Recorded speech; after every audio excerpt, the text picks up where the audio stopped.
السلام علیکم ورحمۃ اللہ وبرکاتہ۔ امید ہے آپ تمام لوگ بخیر و عافیت ہوں گے۔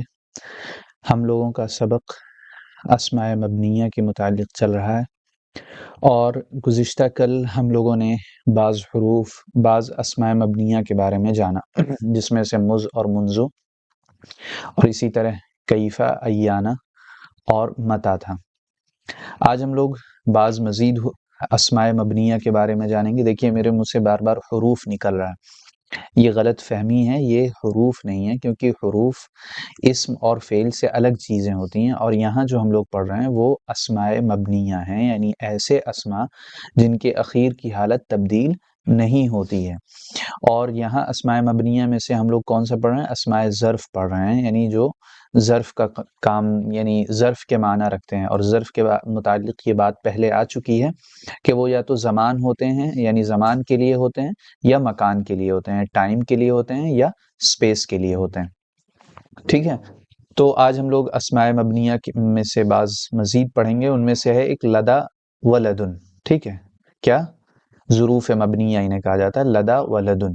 یہ دونوں استعمال ہوتے ہیں، لدا و لدن۔ یہ دونوں لازم الاضافت ہیں، یعنی یہ کیا ہے؟ اسماء مبنیہ ہیں، اور ظرف کا معنی رکھتے ہیں۔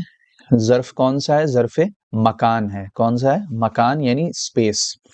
یہ دونوں لازم الاضافہ ہیں۔ لازم الاضافت کا کیا مطلب ہے؟ لازم الاضافت کا مطلب یہ ہے کہ یہ ہمیشہ مضاف بن کر استعمال ہوں گے۔ کیا بن کر استعمال ہوں گے؟ ہمیشہ مضاف بن کر استعمال ہوں گے۔ ان کے بعد جو چیز ہوگی وہ کیا ہوگی؟ مضاف الیہ ہوگی۔ یہ مطلب ہوتا ہے یہ دونوں لازم الاضافت ہیں۔ اور عندہ کے معنی دیتے ہیں۔ عندہ کے معنی دینے کا مطلب یعنی جو عندہ کے اندر معنی پایا جاتا ہے وہی معنی اس میں، یعنی لدا اور لدن میں بھی پایا جاتا ہے۔ لدا لدن جیسے عندہ میں معنی ہوتا ہے پاس کے، ویسے ہی لدا اور لدن میں بھی ہے۔ نیچے کہہ رہے ہیں کہ جب دونوں یعنی عندہ میں اور لدا لدن میں عندہ ہی کے معنی ہے تو پھر فرق کیا ہے؟ ہم کیوں ایک جگہ لدا یوز کریں اور دوسری جگہ عندہ یوز کریں؟ اس کا ہمیں فرق کیسے معلوم ہوگا؟ تو کہہ رہے ہیں ان کا استعمال عندہ کے مقابلے میں خاص ہے، یعنی عندہ کے لیے ایک جگہ خاص ہوتی ہے اور لدا کے لیے دوسری جگہ۔ اور وہ کیا ہے کہ کیونکہ چیز کی موجودگی ان میں شرط ہے اور عندہ میں شرط نہیں ہے، یعنی لدا اور لدن اسی وقت یوز کیا جائے گا جبکہ واقعتاً اور حقیقتاً وہ چیز کسی کے پاس موجود ہو، تب لدا اور لدن کا استعمال کیا جائے گا۔ لیکن اگر وہ چیز گرچہ ملکیت میں اس کی ہو لیکن اس کے پاس حقیقت میں نہ ہو، تو ایسی صورت میں ہم کس کا استعمال کرتے ہیں؟ عندہ کا استعمال کرتے ہیں۔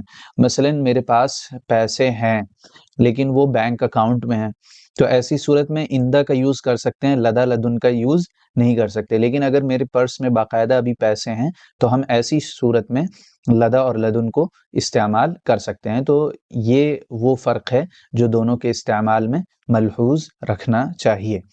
پس المال عند زید ہر حالت میں کہہ سکتے ہیں، خواہ مال زید کے سامنے موجود ہو یا اس کے گھر میں رکھا ہوا ہو، یعنی مال اس کے اکاؤنٹ میں ہے یا اس کے جیب میں ہے، دونوں صورت میں عندہ استعمال ہوگا۔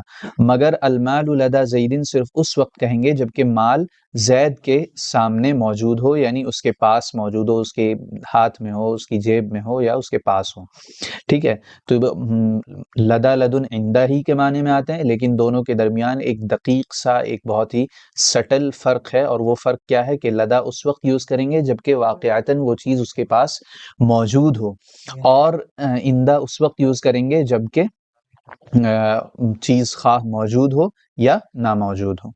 ٹھیک ہے، قطو، اب یہ ایک اور اس میں مبنی ہے، ظرف کے لیے استعمال ہوتا ہے۔ ظرف کون سا ہے؟ ظرف زمان ہے، یعنی اس میں ٹائم کا معنی پایا جاتا ہے، کبھی نہیں۔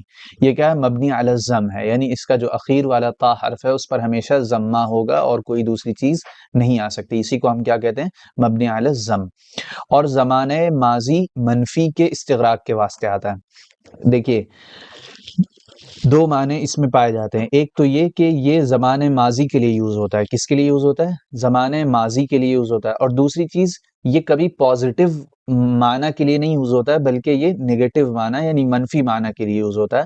اور جب یہ یوز ہوتا ہے تو استغراق کے معنی ہوتے ہیں. استغراق کے معنی ٹوٹیلٹی ہوتی ہے، اس میں پوری کمپلیٹنس ہوتی ہے.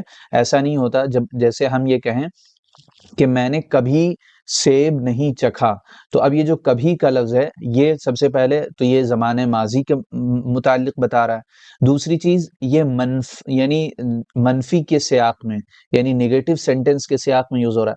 اور تیسری چیز کہ اس میں ابھی تک کے جتنا بھی وقت گزرا ہے اس پورے وقت کو اس میں شامل کیا گیا ہے. تو یہ تین چیزیں یعنی زمانے ماضی کے لیے ہوگا، پاسٹ کے لیے ہوگا، دوسری چیز نیگیٹو سینس میں یوز ہوگا، اور تیسری چیز پاسٹ کے ہر جز کو ہر فریکشن کو اس میں شامل مانا جائے گا. تو یہی ہے استغراق، یعنی وہ پورا اس کو گھیر لیتا ہے. قطو کبھی نہیں مبنی برضم اور زمانے ماضی منفی یعنی ماضی کے لیے اور منفی کے لیے استغراق کے واسطے آتا ہے، یعنی پورے ماضی کو گھیرنے کے لیے آتا ہے. جیسے ہم کہیں ما رأیتہ قطو، میں نے اس کو کبھی نہیں دیکھا. ٹھیک ہے، یعنی اس کا یہ مطلب نہیں ہوگا کہ ایک دفعہ دیکھا تھا، نہیں، کبھی نہیں دیکھا. ٹھیک ہے. اب قطو کو ہم مستقبل کے لیے اگر ہم نے کہنا ہو کہ میں اسے کبھی نہیں دوں گا، تو اب یہاں پر قطو ہم یوز نہیں کر سکتے. کیوں؟ کیونکہ قطو پاسٹ یعنی ماضی کے ساتھ خاص ہے. اب اگر مستقبل میں کسی چیز کے بارے میں کہنا ہو کہ کبھی ایسا میں نہیں کروں گا، تو اس کے لیے کون سا لفظ ہے؟ وہ ہے اعوذ. کیا؟